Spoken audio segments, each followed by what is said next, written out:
Niti jedna vojna sila u istoriji nije bila neranjiva, niti je jedan oružani sistem bio bez mane, ali ono što se na nebu iznad istočne Europe dešava posljednjih mjeseci otvara pitanja na koja politički i vojni centri moći izbjegavaju da daju direktne odgovore. Kada u samo nekoliko nedelja najnoviji i najskuplji ruski borbeni avioni padaju nad sopstvenom teritorijom ili bivaju oboreni u vazdušnoj borbi, a sa druge strane na izgled jednostavne letjelice bivaju presretane veštačkom inteligencijom u potpuno novoj dimenziji ratovanja, jasno je da se pred našim očima pravila vazdušne borbe menjaju zauvek. Kako je moguće da se stealth ponos ruske avijacije sruši u neposrednoj blizini same Moskve? Da li je hvaljeni Su-35 zaista pao u zamku i pretrpeo istorijski poraz od starog američkog F-16 ili je reč o složenoj taktici u kojoj je reč imala i protivvazdušna odbrana Patriot? I tu dolazimo do ključne stvari. Odgovor na ova pitanja zahteva da se ceo mozaik složi redom, jer niti jedan incident nije slučajnost i svaki je deo znatno šireg lanca događaja. A sve je počelo dramatičnim scenama kraj Moskve u okrugu Odincovo u Moskovskoj oblasti u blizini grada Zvenigoroda. Pred očima šokiranih meštana sa neba je pao i nakon udara u zemlju eksplodirao najmoderniji ruski borbeni avion 5. generacije Suhoj Su-57. Prema informacijama koje su prenijeli ruski nezavisni mediji Astra i Kijev Post, pozivajući se na navode ruskih telegram kanala i izjave očevidaca sa terena, pilot je uspio da se katapultira u posljednji čas. Nad mestom pada viđen je padobran, a prema do sada dostupnim informacijama u ovoj nesreći nije bilo stradalih na tlu. Snimke padajućeg lovca i olupine u plamenu ubrzo su obišle svet preko agencija kao što su News i Profimedia. Ruske zvanične vlasti do sada nisu objavile zvanični uzrok ove nesreće, pa za sada nema nezavisne potvrde da li u pitanju bio tehnički kvar, greška u pilotiranju ili nešto treće tokom ovog trenažnog leta. Međutim, ako su ovi navodi tačni, ovo nije izolovan slučaj. Zapadni analitičari i mediji posjećaju da je ovo već treći potvrđeni incident koji je rezultirao gubitkom Su-57 od početka sukoba punog obima. Prvi je zabeležen u junu 2024. godine, drugi u aprilu 2026.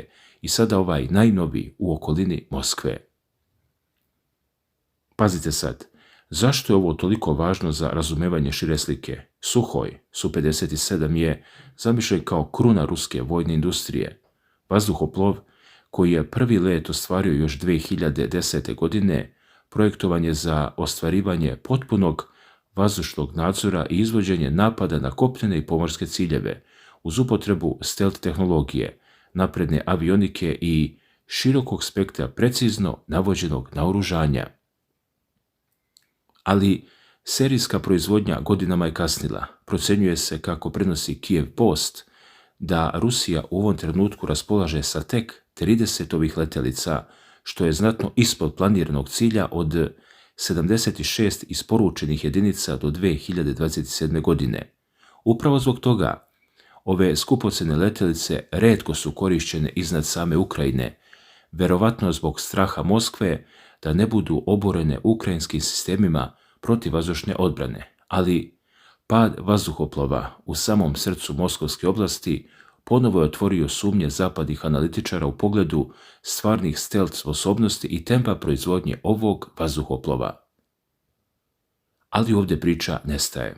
Dok se u Moskvi analiziraju uzroci pada Su-57, na samom frontu odigrao se događaj koji je privukao ogromnu pažnju svjetske vojne javnosti. Prema zvaničnoj izjavi koju je dao načelnik Združenog štaba oružanih snaga SAD-a general Dan Kane, ukrajinski borbeni avion F-16 po prvi put u istoriji oborio je ruski borbeni avion sa posadom u direktnoj vazdušnoj borbi, poznatoj kao 1 na 1.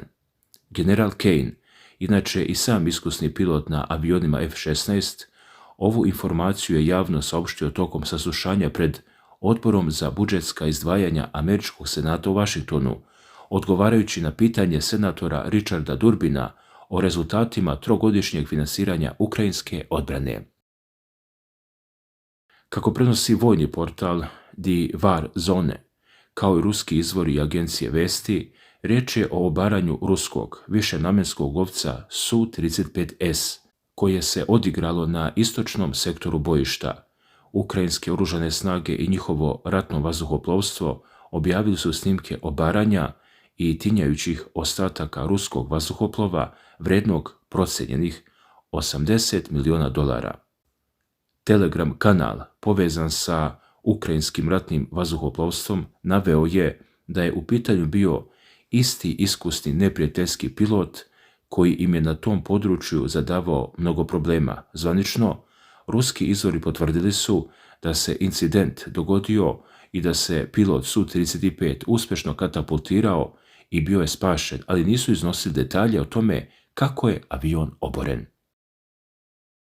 U tom trenutku postavlja se pitanje kako je do ovog obaranja zapravo došlo, jer, sa druge strane, priča ima i svoju drugu verziju.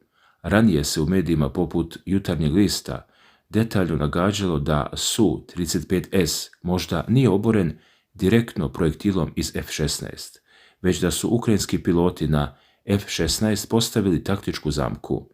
Prema tim teorijama, ruski lovac je uvučen u domen američkog protivvazdušnog sistema Patriot, ipak, bez obzira na to da li je presudno bilo oružje sa F-16 ili koordinacija sa sistemom Patriot, stručnjaci se slažu da uništenje Su-35S predstavlja ozbiljan udarac. Ljudi, da bismo razumjeli težinu ovog gubitka, moramo sagledati o kakvom je avionu reč. Su-35S je vazduhoplov generacije 4++ i važi za drugi, najmoćniji ruski avion odmah iza Stelta Su-57. Još od početka sukoba sada pokojni ukrajinski pilot MiG-29 Andrij Piliščikov, poznat pod kodnim imenom Đus, označuje upravo Su-35S kao najveću opasnost u vazduhu. Njegov snažan radar i modernizovani projektili vazduh-vazduh R-77-1 dometa oko 110 km sa sposobnošću ispali i zaboravi, kao i projektili R-37M dometa većeg od 200 km stvarali su ogromnu prednost u korist ruskih snaga. Međutim, vojni analitičar Tomas Nudik upozorava da ovo obaranje, iako psihološki i taktički je važno, ne treba posmatrati kao prekretnicu koja trenutno menja tok rata. Ruske vazdušno-kosmičke snage i dalje raspolažu znatno većim brojem letjelica i razgranatom mrežom PVO sistema dugog dometa, ali, kako se navodi, ovo izuzetno povećava pritisak na ruske pilote i pokazuje da integracija zapadnih aviona F-16, koje su Ukrajini donirale evropske zemlje, u višeslojni sistem odbrane stvara sve veće rizike za Rusiju. Zato je važno razumjeti sljedeće. Rat se ne vodi samo na velikim visinama i među najskupljim mlaznjacima. Dole, u sasvim drugoj sferi modernog ratovanja, tehnologija se razvija neverovatnom brzinom. Agencija vesti prenosi izvještaj iz Moskve, gdje je komandant posade sa pozivnim znakom Prizrak izjavio da je ruska posada bespilotne letjelice Fox uspjela da presretne i uništi ukrajinski dron A-22 koji je nosio aviobombu Fab-100.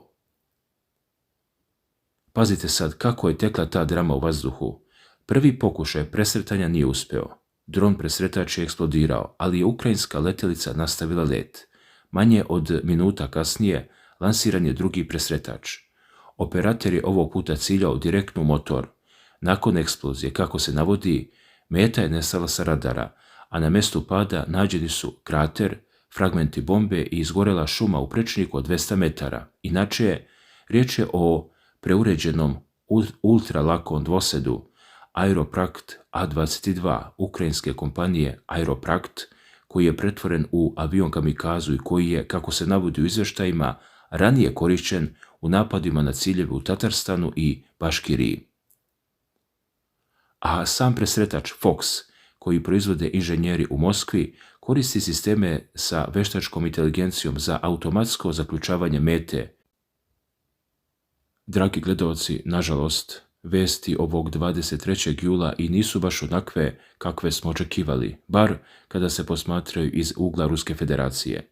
Prema informacijama koje sam proveravao na ruskim izvorima, potvrđeno je da se srušio Su-57 avion koji mnogi nazivaju ponosom ruske avijacije. Također, pojavile su i potvrde o gubitku jednog lovca, kako rekao smo, Su-35S. To su ozbiljne vesti koje pokazuju koliko je ovaj sukob postao težak i koliko visoku cenu plaćaju obe strane. Kako vi gledate na sve ovo? Šta mislite, kuda vodi ovakav razvoj događaja? Da li vidite mogućnost da se u nekom trenutku sedne za pregovarački sto i da konačno razum pobedi? Voleo bih da u komentarima napišete svoje mišljenje, ali kao i uvek da razgovaramo civilizovano i sa međusobnim poštovanjem bez uvreda i mržnje. Moje lično mišljenje ostaje isto kao i do sada. Ne postoji ništa vrednije od mira. Koliko god neko navijao za jednu ili drugu stranu, kada počnu da padaju avioni, kada se uništavaju protivvazdušni sistemi, rafinerije, mostovi i druga infrastruktura, na kraju najveću cenu uvijek plaćaju obični ljudi. Rat nikome nije doneo sreću. Zato se iskreno nadam da će doći trenutak kada će oružje utihnuti, a dijalog postati jedini put. Hvala vam što ste i danas bili uz mene, što pratite kanal, komentarišete i delite svoja razmišljanja. Ako vam se dopao današnji pregled događaja, podržite kanal jednim lajkom, pretplatite se ako to već niste uradili i uključite zvonce kako ne biste propustili naredne analize i vesti. Pišite mi koje teme želite da obrađujemo u narednim danima, jer vaše sugestije mnogo znače i često upravo po vašim predlozima nastaju nove emisije. Čuvajte sebe i svoje porodice, budite zdravi, mirni i dostojanstveni. Nadam se da će naredne vesti biti lepše nego današnje i da ćemo što pre govoriti o miru, a ne o novim razaranjima. Veliki pozdrav svima i svako dobro. Vidimo se u sljedećem videu.